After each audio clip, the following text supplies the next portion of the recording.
dara nañ ma mënalul. yaa ngi fi après naa ko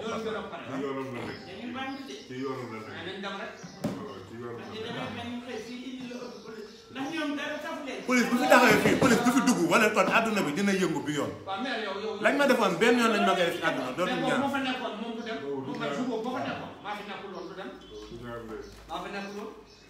déggagul dara day dégg léegi turam carrément ci internet bi taxaa jóg.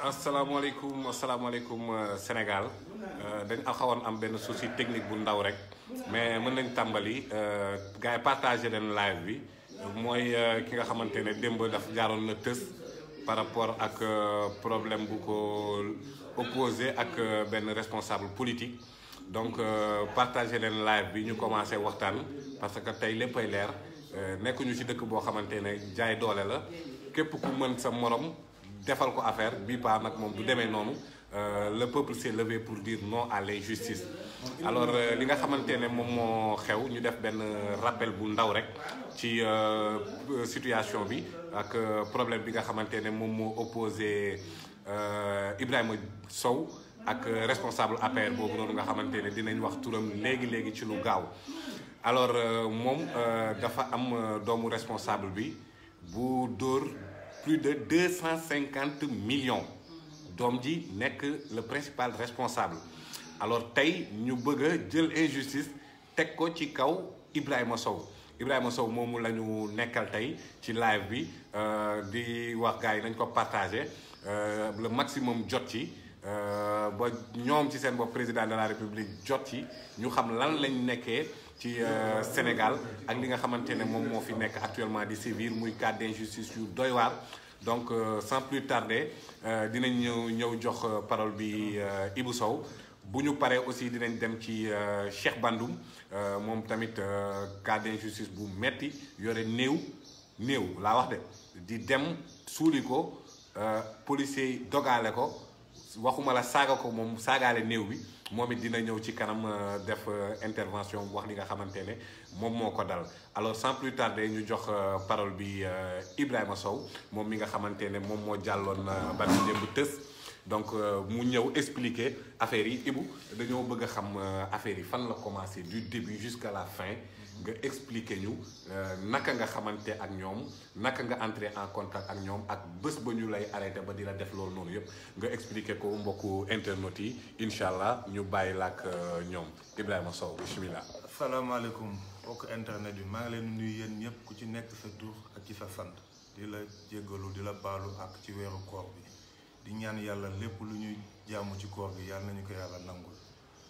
bon ñii sama ay dëkkandoo nañu ñu koy wax Daha Diop grand frère Farba Ngom dëkk nañu pendant 25 ans fii ci koñ bi 2017 ma ubbi boutique sama koñ di jaay sama boutique benn doomam bu tudd Mouhamadou Diop moom Daha Diop grand frère Farba Ngom doomam bu tudd Mouhamadou Diop ñëw sama boutique yëkkati 20 000 francs jox ma ne ma lii sama xaalisu école la dama ko fi bëgg bàyyi saa yu may dem école ñëw di jël bàyyi ko fa ma enregistré bind chaque fois muy ñëw di jël ba benn instant ñi calculer mu yoreel ma 500 francs ma ne ko booy yaa ma yoreel 500 mu ne ma dinaa la defal beneen dépôt mu ñëw defalaatal ma beneen dépôt mu jël ba benn instant ñi calculer mu yem fa juste ma ne ko sa xaalis jeex na mu ne ma jox ma su ma jotee xaalis dinaa ñëw defal la beneen dépôt ma di ko jox ba mu mat 27 500 keroog bi mu matee 27 500 pendant un mois gisuma ko dégguma ko.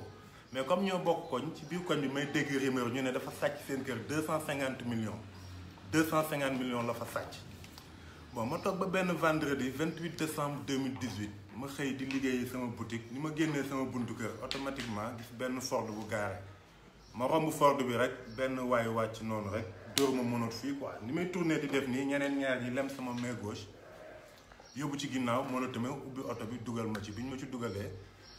ma gis Mouhamadou Diop doomu Daha Diop bi toog ci biir oto bi policier bi ne ma ndax xam nga kii man ko xam naa ko fii la dëkk ni ma naan fii la dëkk moom Daha génn këram di ñëw ba ci oto bi ñëw taxaw ci kanamu oto bi policier bi ne ma xaalis bi mu la jox nañ bëgg nga génn ko man ko xaalis la mu ne ma 20 millions man ko 20 millions rek mu dóor ma croche tëll dañ bëgg nga nangam tàn ndeyam génn xaalis bi man ko Cheikh bu ma dóor kii jox ma xaalis mu ne ma fii jox na la xaalis man ko kii il ma doit 27 500 ñu dóoraat ma tell xaalis bi dina génn wala du génn man leen kii joxuma xaalis ñu jàpp ma di ma escanté ci biir oto bi pour ma avouer wax ni jox na ma xaalis fekk maa ngi takkoon benn sacoche bu nekk nii sama mbagg quoi ñu ubbi sacoche bi jël ci sama iPhone 7 plus ak 60 000 francs yu ci nekkoon ba pare jël sama caabi oto après wàcce ma oto bi dugal ma sama biir kër bi ñu ma dugalee sama biir kër ñu dem ba sama buntu néeg ne sama jabar c'est la police may ñu sama jabar génn ñu dugg man ñetti policiers yi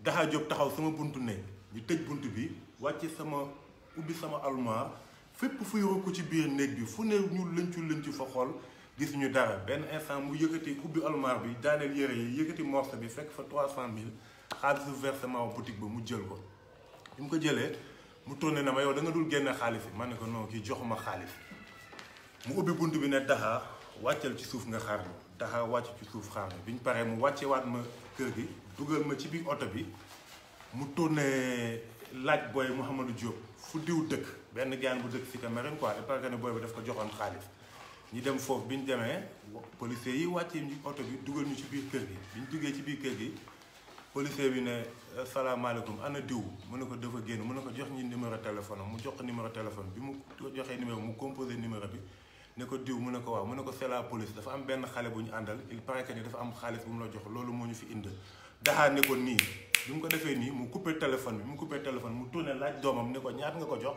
mu ne dama ko dénk 60 millions may ko 10 millions mu ne ko ah bon mu ne ko waaw mu coupé dem taxaw na le waxal waa ji lu yàgg bi mu wax ak moom bu yàgg après ñu wàcce ñu génn ñu kër gi dugalaat ci biir oto bi ñu dugalee ci biir kër gi ci biir oto bi moom policier bi ne ko ana Badou fu Badou dëkk Badou mooy copain boy bi quoi Mouhamadou Diop mu ne ko Badou mi ngi dëkk suñu koñ ñëw ba ci buntu kër Badou bi ñu taxawee noonu ak Badou di génn policier bi wàcc dugg interpellé Badou wax ak moom lu yàgg après ànd dem fu sori ñëw bi ñuy ñëw ñu ngi yor benn sacoche nii quoi ku ko gis di nga xam ne lii xaalis la quoi yaa may dégg ñu dugg ci biir oto bi ak Badou mu ne ma yow Sow da nga dul génn xaalis ma ne ko non kii joxuma xaalis mu ne ma Badoo ngi nii il paraît que ni joxoon na ko xaalis moitié baa ngi nii beneen moitié bi daf ci jënd ay scooter quoi ma ne ko ah man daal joxuma xaalis mu ne ma ah bon ma ne ko waaw après mu ne Badou fan la scooter yi ne Badou ne ko scooter yi mi ngi SAMU municipal en face SAMU municipal Daha taal otoom jiitu oto bi ñu dugaloon topp ci sama oto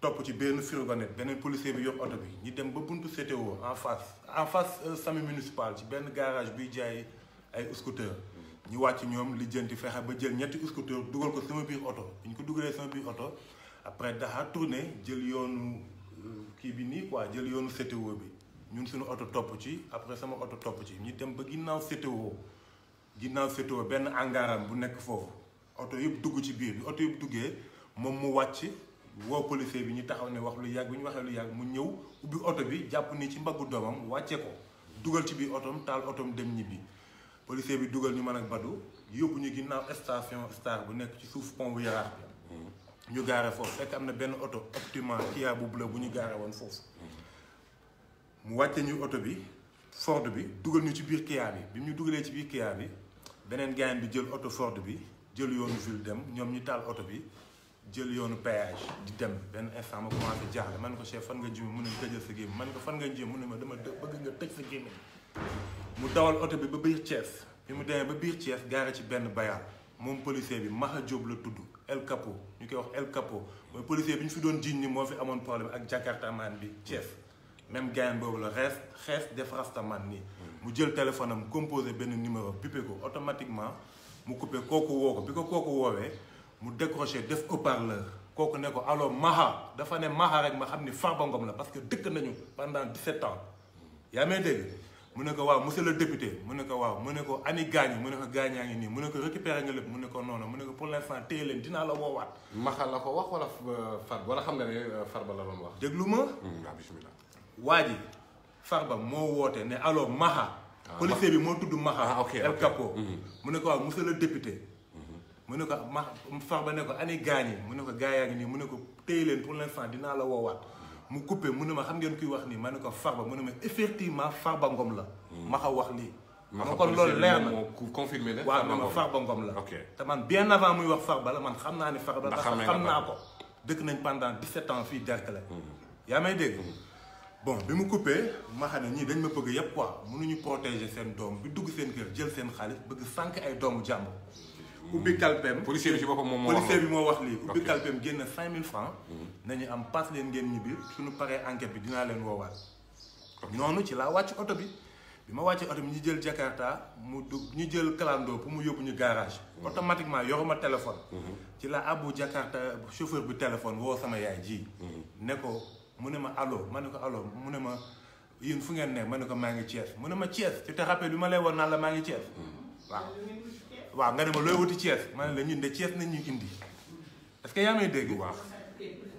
waaw yaa ngi dégg. ma coupé ñibbisi dem géej waaye sama benn kër grand fanaan fa ba suba comme bi ma ñëwee sama oto bi dama ko joxoon benn gaañ pour mu defal ma mutation bi quoi. mi ngi nii acte de vente baa ngi nii oto bi ñu jël ci man frigomètre. man ko à l'écran bi waaw acte de vente bi moo nekk nii. mooy oto bi nga xamante ne jël nañ ko ci yow. waaw Ibrahima Sow Ibrahima Top moo ma ko jaay. moom nañ jël ci man ah. kii moom mooy kii bi quoi. attestation dig bi. CMC baa ngi nii. certificat de mise en circulation. waaw ci papier douane bi moo nekk nii. kii mooy carte grise oto bi.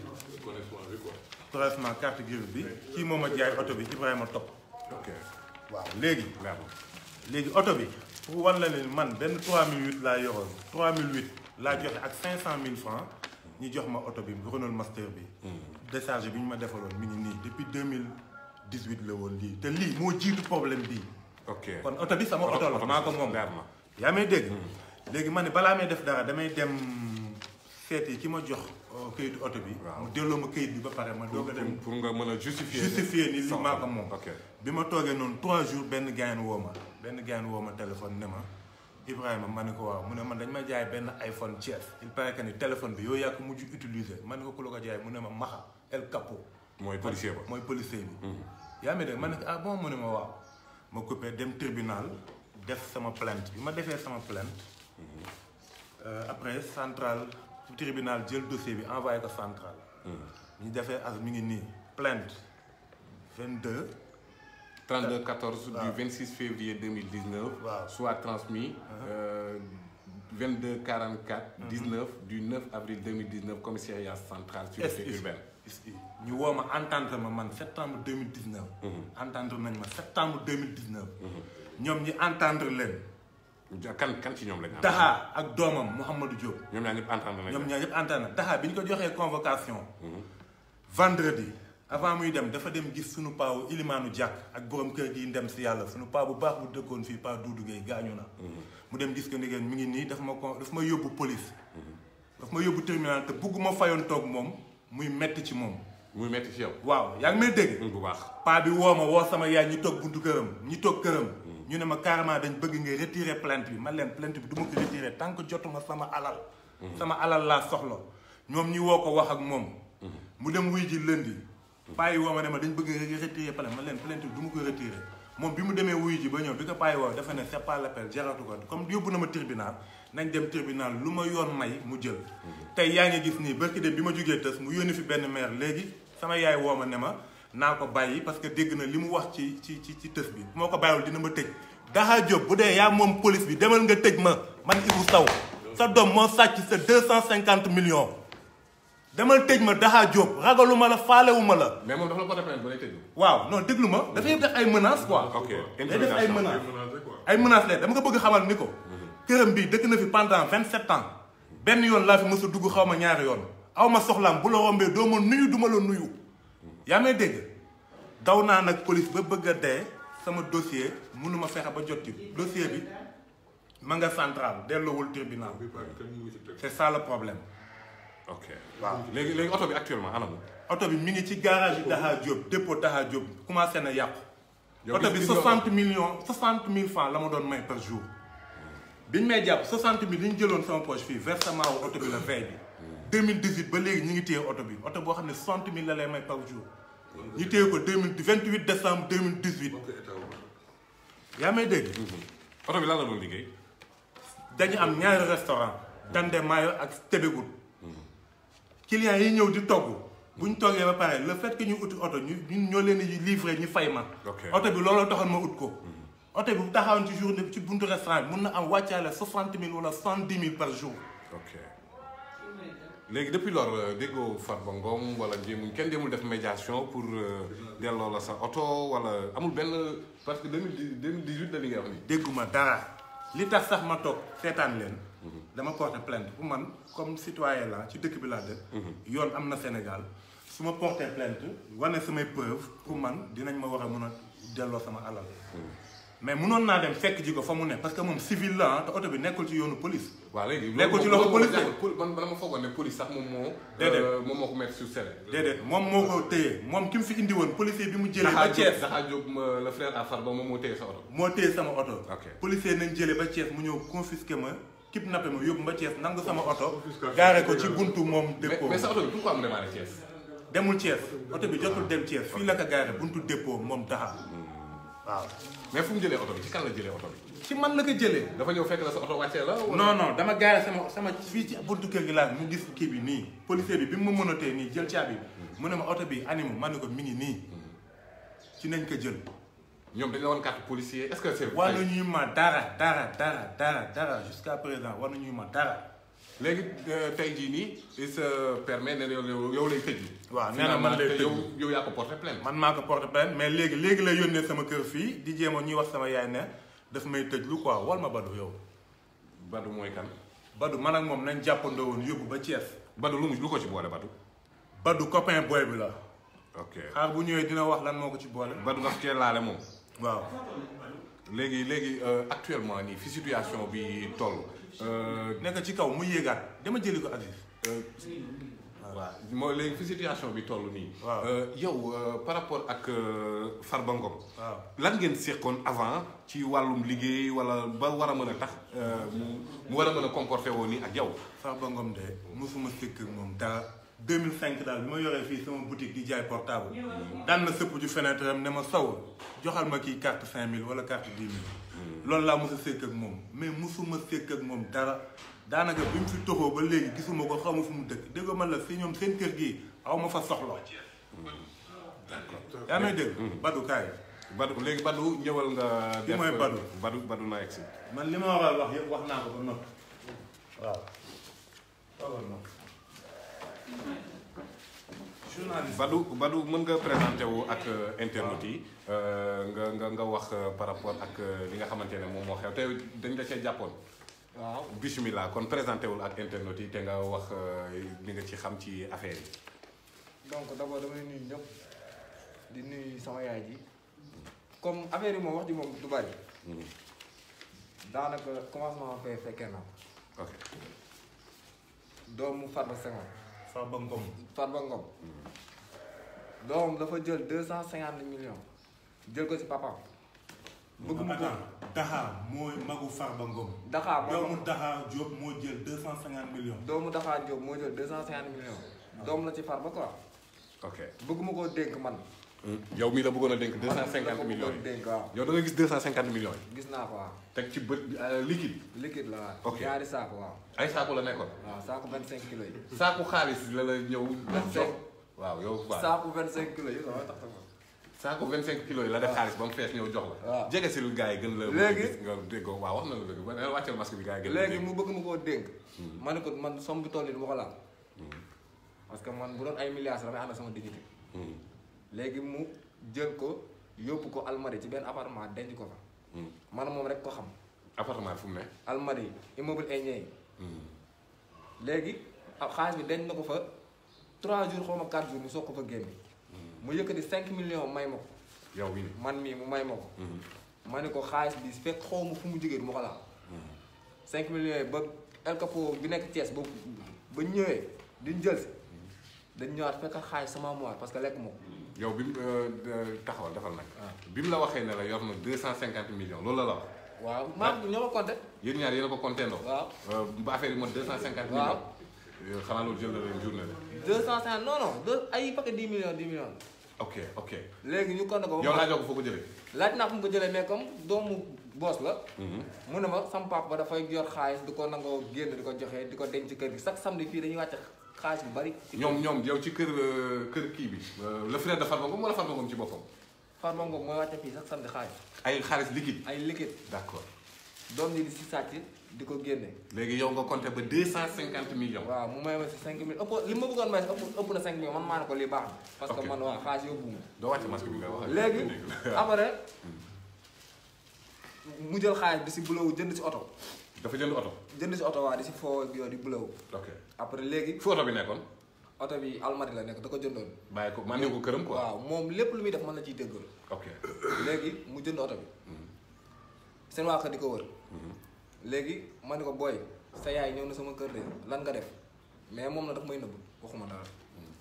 yaayam ne ma Demba Sall 2 jours ngi nii fanaanu si kër bi léegi laa léegi rek sama xel ñaaw.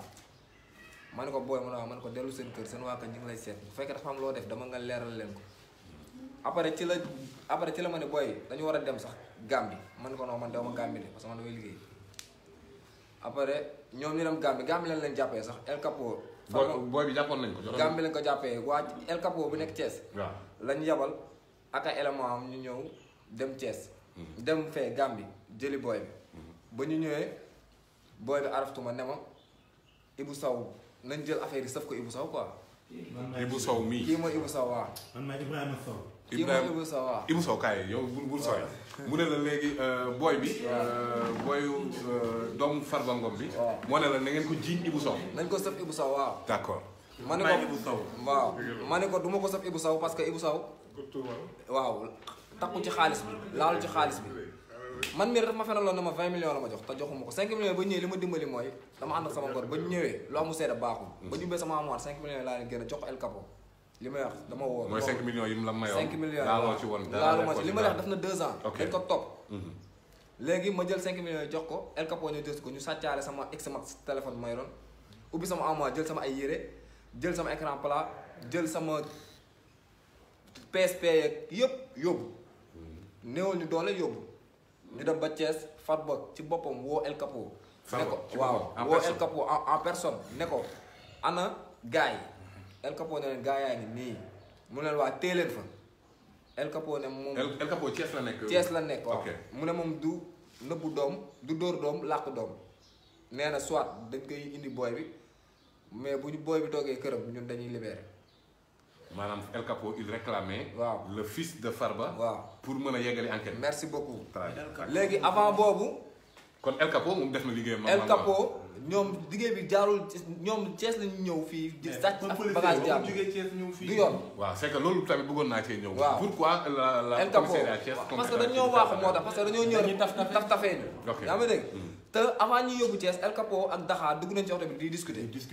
ñoom ñaar dugg nañ ci oto bi. Daxa mooy frère Farba. Daxa mooy frère Farba. di discuter man jël nañ sama ay machines yoo xam bokku ci xaalis bi ñi ngi yor sama ay machines te ñu ngi ko gaare ba léegi ji bàyyi joxuñu ma confisqué ko sama passeport ñi ngi ñu yor ba léegi te li ñu def dëli la sama passeport ñi ngi ñu yor ba léegi te dëli lañ def te xamuñu li ñu def. ok léegi bi ngeen demee ba Thiès. ñu demee ba Thiès El Capo ne voilà moo gaay mi teg seen deal ne dañuy libéré ñii parce que mooy loolu xam nga. sa numéro passeport bi. waaw voilà waa ji li mu bëgg dafa yomb mënul téye doomam bëgg ñii ma leen di kii ak léegi laa. mënul làq doomam. waaw mënul protéger doomam ba dugg seen kër. merci beaucoup. jël xaalis. merci bëgg sànq ay doomu jàmbur. merci El Capo jox ñu 5000 nañu. jox ñu 5000 nañu paas leen voilà. xam nga. léegi El Capo bàyyi ñu dem.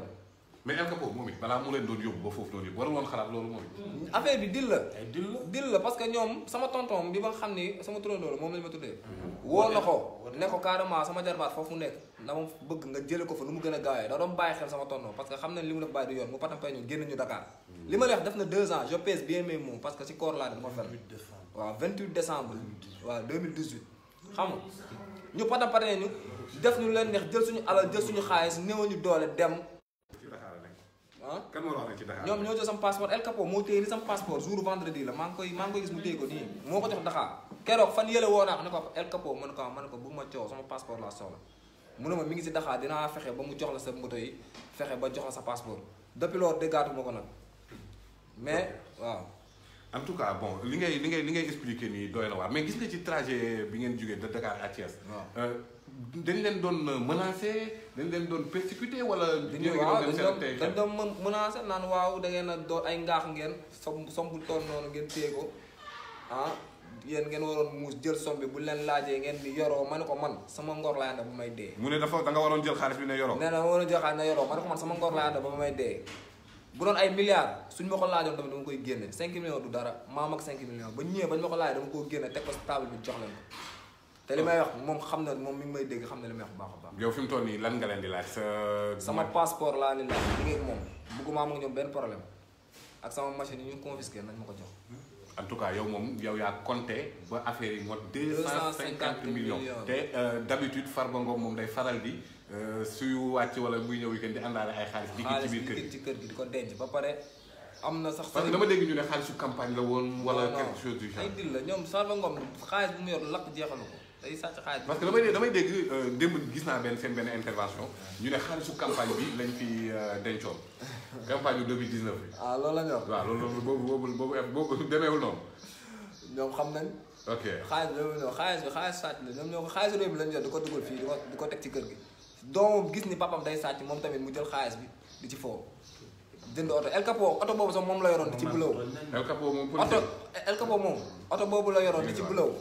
di ci bulow man dama doon gis statam nii dama mujj di view statam ma jékki-jékki supprimer numéro parce que da doon chaque instant da doon dem boîte. moom oto bi nga xamante ne xale bi moom. bi moo sàccee xaalis bi waaw moom la policier bi delluwaat. oto boobu moo ñu yóbbu ba Thiès. moo ñëw ba Thiès ci la.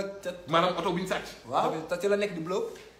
dama doon gis statam man maa supprimer numéro man maa dagg lien bi. ok Ibou Sow ñëwaatal nga expliquer parce que yow léegi nii da nga recevoir genre intimidation mu wax ne yow boo ko moytuwul dina la tëj. waaw léegi la yónnee sama kër ñu gis sama yaay moom Taha mu ne naa ko bàyyi dégg na tës bi fu ma ko moytu dina ma tëj mais Taha demal nga tëj ma léegi bu dee yow yaa moom police Sénégal demal nga tëj ma léegi bu ma ndogoo sama kër bu dee police Sénégal yaa ko moom demal nga tëj ma léegi sama alal laa soxla te man ak yow dinañ dem ba tribunal waaw. léegi ci diggante bi nga demee tës ak woowaat nañ la. dégguma kenn dégguma ko. kenn woowuñu la pour walla fu enquête bi toll. non man le 1er septembre dama defoon beneen xam nga plainte bu njëkk ba. entendre nañ ñu depuis septembre 2019. entendre nañ Taha. moom entendre nañ ko dem na ba central. le gamin. booy bi entendre nañ ko. maa ngi remercier tamit lieutenant Choumer Ba lieutenant bu am njëriñ. vraiment sama dossier bi taxawu na ma ci fu ne dugg na ci jéem na ma ko lijjantil ba sonn mais xam naa dafa dëgër ci moom lieutenant Choumer Ba ak adjudant Sagna moo ma doon entendre Choumer Ba moo yoroon dossier bi vraiment def nañ ci lu ne septembre 2019 ba léegi ñu ngi maa ngi ñëw ñu may kii mais ba léegi mënul sotti yaa may dégg ma defaat beneen plainte 1er septembre laa ko def 1er septembre laa def beneen plainte yaa may dégg bi ma defee beneen plainte 1er septembre fan yooyu yëpp ñu ne ma dans 15 jours soit transmise bi dina génn mais ma jaabante tribunal saa yu ma demee ñu ne ma génnagul moo nekk nii boobu numéro mi ngi nii 34 57. teg ko ci écran bi gars yi. mi ngi nii 34 57 mi ngi nii 1er septembre laa ko def bii nii démb bi ma defee tës bi ba pare. ki moo ko doon suivre bi ma defee tës bi tës bi jàllee le 14. 9h midi ki ma doon suivre dossier bi tribunal woo na ma ne ma procureur envoyé waat na affaire bi. SU pour ñu defal ko affaire bi immédiatement lii daal laa si jot a am. en tout cas doy na waar. waaw yéeme na léegi lan ngay réclamer ci ki nga xamante ne moom moo la parce que nee nga oto bi mi ngi la doon andil c'est ay revenu. mais léegi oto bi est-ce que yow gis nga ko mu ngi ci état bi nga ko bàyyi. oto bi dafa yàqu yaxet fu mu toll nii oto bi dafa yàqu faar yi toj na bunt bi nóor na ci ginnaaw toj na dafa mel ni dañ ko doon jéem a daj. parce que romb naa fa ginnaaw Bignona booy dem Bignona fii benn yóbbante bu ma doon yóbbu ci oto pour mu dem Casamance ma gis oto bi mu gaare foofu. ok yàqu na yaxet. Cheikh Bandoum mën na def demande en attendant Moussa Bane waxal Cheikh Bandoum mu def demande mais bi nga xamante ne yéen a ngi ci oto bi. dañ leen doon malmené wala comparaison bi ñu leen doon yóbbu. man gaa moom bi ñu ma jàppee ba dugal ma ci oto man dóor nañ ma ay kurpañ ba gisatuma. ba sama yuur yi xamatuma fu ma nekk. moom El Capo moom ak ñaari gaay yi mu àndaloon. parce que waruma wax. waaw te dafa ñu mënatu ma nii ba pare di ma dóor pour ma avouer quoi ma wax ni waaw jox na ma. léegi bon mujjoo avoué te ñoom it mujj nañ nangu ne. xaalis bi ñoom ñoo ko sàcc léegi El Capo moom. oto bi nga xamante ne xale bi moom la sàcc moom xaalis bi mu sàcc ci oto bi la ko jënd. oto boobu lañ yor ñoom di dem. oto boobu daal moo ñu yóbbu ba Thiès ñoom benn Ford nañ ñëwee def opération bi mais Ford bi après oto boobu kii la Kia Optima ñu ngi ko gaare woon ginnaaw sami ginnaaw station poobu Yaraax bi foofu nañ ko gaare woon. ok ñoom bi ñu defee oto bari foofu nañ ñu yóbbu changé ñu oto dugal ñu ci Kia boobu moo ñu yóbbu ba Thiès. ok waaw donc Sénégal gars yi yéen a ko déggandoo kooku Cheikh Bandouma. waaw ñu ngi lay ziar. waaw maa ngi lay ziar Pago. yaa ngi doon suivre cas bii nii de ah. si maa ngi ko suivre mais yéen suñu dëkk bi doy na waar de. doy na waar yow tamit da nga subir beneen injustice surtout ci wàllum violence policière. mais boo waxee sa xalaat ci bii ba pare nga ñëw ci sa bos. non mais doy na waar vraiment c'est triste quoi. yow parce que yow Cheikh da nga doon yóbbu néew. waaw non man moom xam nga man ay directeur yooyu sax vraiment du sama mbir quoi mais dem moom li ma dal moom. dama ne li il faut que mënuma ko téye quoi il faut que nit ñi xam ko quoi parce que c'est grave. bisimilah ñu may bàyyi xel.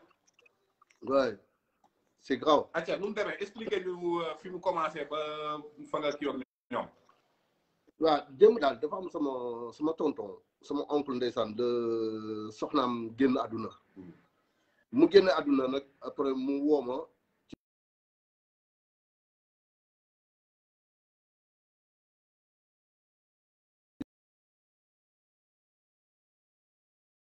ci hôpital bu nekk Wakam iya su voilà ñu dem jël corbillard bi defar corps bi defar yëpp ba pare léegi nag jël yoon pour dem suuli ko àndulaay parce que moom foofu la cosaanoo quoi ñu génn ñëw ba booru Tivaouane diggante Tivaouane ak Thiès mais bon biir Tivaouane la quoi mais ci station bi la. Tivaouane ni la nekk mais Thiès boo génnee boo génnee Thiès rek après foofu ngay jaare quoi foofu la affaire rond point bi la quoi. policier bi arrêté ñu ba mu ñu arrêté sama rakk bi yor oto bi moom moo doon dawal man maa ngi woon à côté sama rakk bi wàcce ba mu wàccee en plus déjà mu ngi arrêté. fekk na ñun ñu dem ba pare mu arrêté ñu fu sori à 200 mètres. à 200 mètres la ñu arrêté sama rakk bi la dem ma ne ko non taxawal ñii ay homme de loi la ñuy respecté leen quoi parce que yaa ngi say këyit yaa ngi lépp quand même. yor nga ses papiers yëpp mu ne waaw ok mu wàcc dem fekki policier baa ngi dem toog moom en plus ñëwul dafa dem toog fi mu toog ñu ñëw indil ko booy bi indil ko këyit dina ko kii lan ak lan la quoi mu ne ko non. da ngeen xaw ma lan la am na daal lu mu ko expliqué daal booy bi na ko waa mais nu mu fa demee mu ne ko noonu da nga may jox 1500. ba mu ne ko da nga may jox 1500 après booy bi dawaat ñëw ci oto bi ba mu ñëw ci oto bi ma ne ko lan la mu ne ma nee na ma jox ko 1500. ma ne ko mais pourquoi nga koy jox 1500 sa këyit mat na wala matul. mu ne ma non mais mat na ma ne ko non bàyyil ma jël këyitu bi nga xam ne moom la ñuy hôpital këyit bi ñuy dem pour suuli ji ma won ko peut-être dina am yërmande quoi. ma ñëw fekk ko mu toog ma ñëw la ko danga salaamaaleykum mu ne maaleykum salaam ma ne ko mais grand doo ñu jàppale duñu am néew bu ñuy dem suuli ji léegi nii doo ñu jàppale ñu dem en plus yow sa waay kii duñ ko laaj ñi xam ni man je préfère nga bindal ñu parce que boobu sama xol bon na quoi ma ne ko je préfère nga bindal ñu dem ñu fay ji police rek mu ne ma yow pour nangam taan réew nga quoi saaga ma jaaxu gën quoi ma ne ko mais yow lan laa la wax ba nga may insulté nii rek sa waay booy xoolal fa la ma fekk dafa ma bëmax ci tali bi mais ci tali bi la ma ba ma sama yëre yëpp ma daanu sa waay ba ma xaat ma yóbbu ma ci suuf sa ma xalamu ci suuf si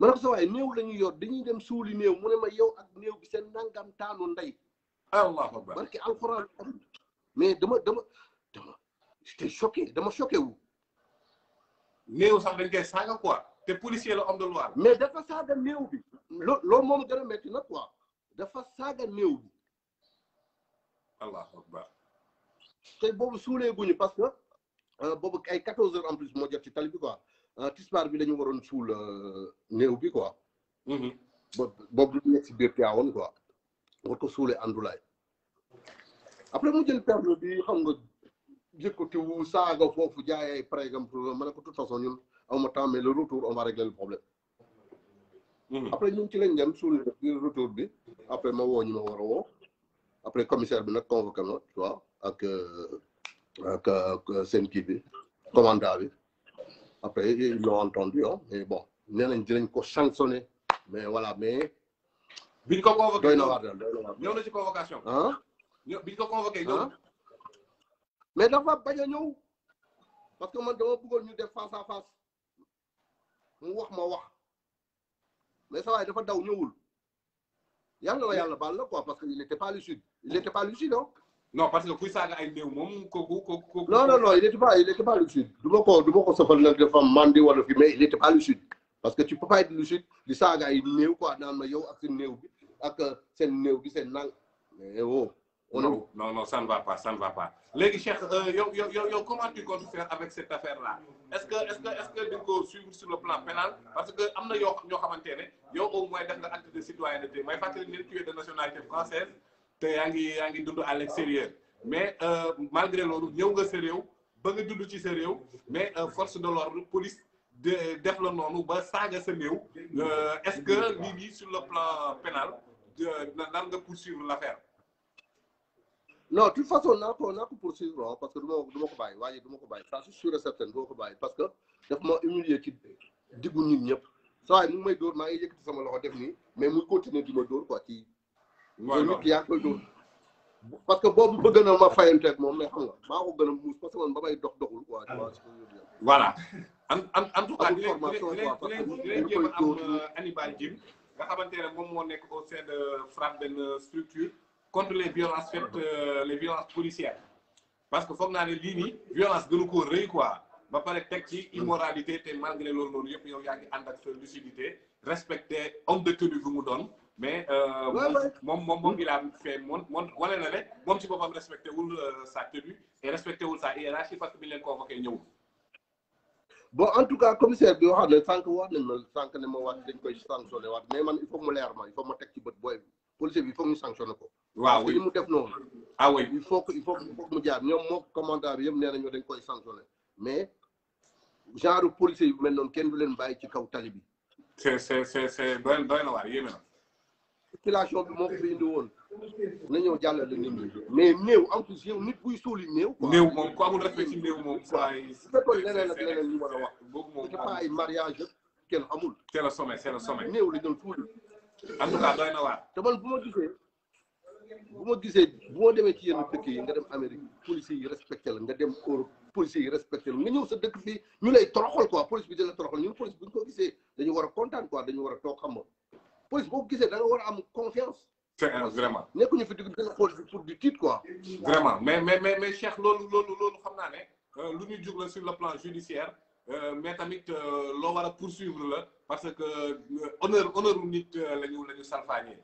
léegi sa dernier mot par rapport ak li nga fi wax ak ban action nga compte mener par rapport ak cette injustice là. bon de toute façon dinaa ko poursuivre man dinaa jël avocat parce que dama koy porter plainte te dinañ dem ba ca kaw. incha allah dinañ dem waaw incha allah. ok Cheikh bon courage en tout cas. ak dinaa contacter les gens de FRAPP yi nga xamante ne ñoom ñoo nekk contre les violences policières. ñu coordonné après dinañ coordonné parce que loolu foog ñu taxaw ci police moom moo war a garantir suñu sécurité bu ñu demee ba di def ni citoyen c'est scandaleux. waaw incha allah. jaajëf Cheikh jaajëf. allez Fago jaajëf merci. jaajëf respect. jaajëf xewal jaajëf.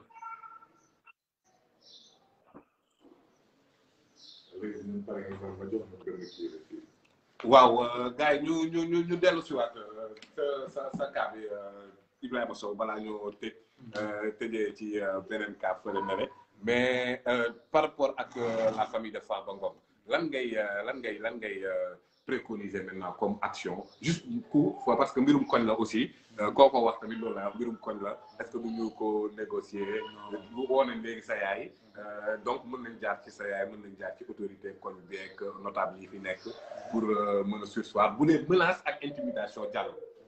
non man le problème mooy ñoom man dama amut ak ñoom affaire xam nga booy négocier da ngay négocier nga xamante ni avant lii di am fekk ngeen jàmm yow koo xamante bu la rombee du la nuyu.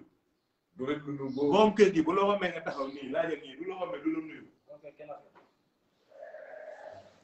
du la nuyu nii la lay rombee dem yoonam sax ba xaw ma jugee na fi pendant 17 ans mi ngi ca la mu nekk comprendre mais moom mi nga xamante ni moom laa dëkkal fii ci koñ bi bu ma rombee du ma nuyu këram du ma fa teg sama tànk donc kon négociation ak kii mënu cee am ba sës damay dem ba sës yoon daal laa bàyyi lépp na yoon atte ñu fay ma liñ ma yore ku ne dox sa dox parce que loolu lañ mën a dëkkee quoi man ak moom vraiment. d'accord donc c'est dernier mot Ibou Sow. waaw loolu nag maa ngi leen di remercier bu baax ah vraiment. d'accord donc gars yi lay souhaiter bon courage ci kii bi léegi tamit ñu ñëwaat ci beneen cas Sénégal injustice kese la dëkk la boo xamante ne comme guerre kooku ñi nga xamante ne ñoom ñooy autorités yi censé respecter la loi ñoom ñooy njëkk a salfaañi lépp loo xamante ne mooy àq ak yelleefu doomu aadama kon ni ko Ibou Sow waxee leer na li mu waxoon tës dañ doon dagg tur yi mais wax na bu leer clairement que ñi nga xamante ne ñoom ñoo def lu ni mel c'est la famille de Farba Ngom te bi ñu ko yóbbee moom ci ni mu waxee ba bi ñu ko yóbbee ba Thiès parce que policier bi nga xamante ne moom moo ko doon entendre moom moo ko arrêté Thiès la nekk woo na ci kanamam Farba Ngom du moins Farba Ngom ne ko téye leen fa nañu maanaam nañ def ci ñoom li war pour mu génne xaalis te Ibou Sow gisul tinul yëgul xaalis wax na fi mu jaar ak xale bi nga xamante ne moom moo sàcc xaalis bi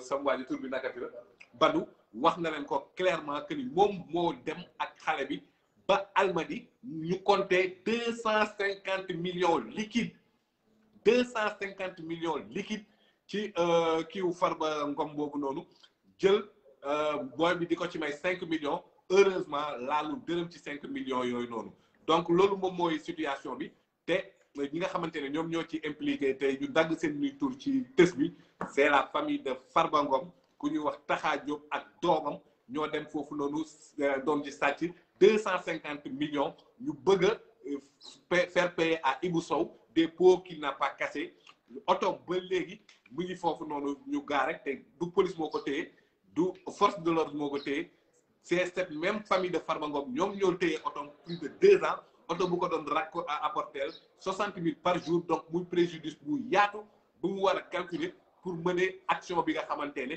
moom la war a mener au sein de la justice et que taxaw peuple sénégalais pour faire li nga xamante ne moom moo ci war par rapport à l'affaire donc je pense que li nga xamante ne moom lañ ci waroon a wax te dinañ ko suivre aussi dinañ ko topp ba xam fan lay mujjee parce que Ibou liggéey la xam daan dooleem honnêtement ay nit ñëw fekk ko tooñ ko jël alalam bëgg ko yàqal ba léegi amul justice amul dara amul et la justice est rendue au nom du peuple sénégalais donc cette justice rendue au nom du peuple sénégalais bi moom moo war a jug exiger le traitement équitable des citoyens devant la justice parce que ki sàcc xaalis bi mi ngi ci mbedd bi lambar kenn defu ko dara moom sàccul laalul xaalis bu ñu sàcc yëgul tinul ñu jël xaalisam ba pare di ko menacer léegi nii maa ko fekkee ñun menacer ko ne bu noppiwul dañ koy tëjlu donc kon justice Sénégal bu dee nag dafa am benn borom kattan bu toog di mën a di tëjlu ku ko neex tooñ ko ba pare tëjlu ko je pense qu'il y a de quoi s'interroger dans ce pays-là coow li fii nii ñun ñoo war a jóg imposer à nos dirigeants un système de justice bu clair alors balaa ñoo tëj laaj bi prévoir ñu ko woon mais dañ ko fee fekk aussi donc on le fait rapidement voilà bàyyi nga expliquer gars yi parce que bi prévoir ñu ko woon moom it am lu mu ci bëgg a présenté wul te nga wax ñu situation bi. Salaamaaleykum wa rahmatulah. ma jox li sama maire bi tey man maa doon CDE la doon liggéey CDE liggéey na ko pendant 22 ans ci kaw 22 ans 6 ans d'informatique ak 15 ans yoo xamante ni gestion de chantier la ma xëy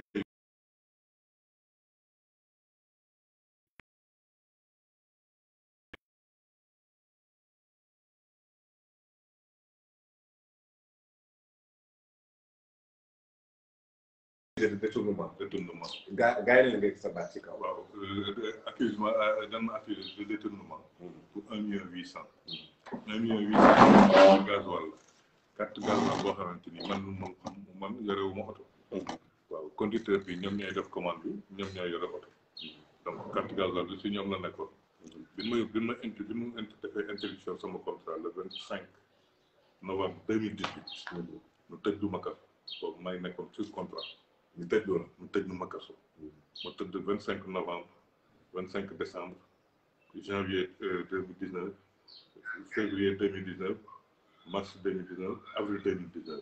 Le 25 avril 2019, nous libérons. De me libérer, le juge a ordonné une main levée après enquête. Une enquête, avis de main levée là.